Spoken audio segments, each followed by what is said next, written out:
शाळा संस्था चालकाच्या मारहाणीत एका पालकाचा मृत्यू झाल्याची घटना घडली। परभणीच्या हट्टा येथील ही घटना आहे। पाल्याच्या उर्वरित फीसची मागणी करत मारहाण करण्यात आली। संस्था चालकावर पूर्ण पोलीस ठाण्यात गुन्हा दाखल करण्यात आला।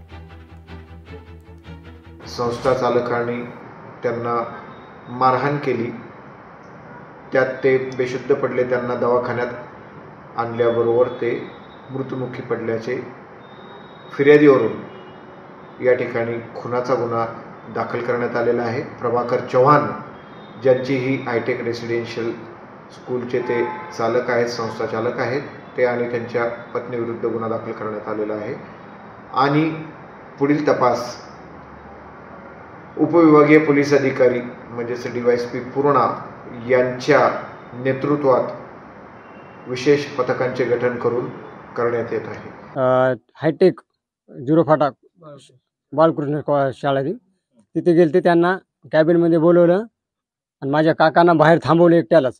ते मध्ये गेले, मध्ये त्याला 5 मिनिटं काहीतरी मारहाण केली, प्रभाकर चव्हाण सरने केली। ते ओरडत बाहेर आले, बाहेर आल्याच्या नंतर बी त्यांना मारहाण केली आणि त्यांचा जागीच जीव गेला। आमचं म्हणणं एवढंच आहे की शासनाला त्यांची शाळा बंद करावी आणि त्यांना फाशी शिक्षा व्हावी। मारहाण केली नाही, लगेच त्याला मारून टाकलं तिथं शाळेमध्येच मारलं, मधल्या ह्याच्यामध्ये कॅबिनमध्ये। आमची मागणी आहे त्याची शाळा बंद पडायची, लगेच दुसरे मुलं जाऊ नाही त्या शाळेत।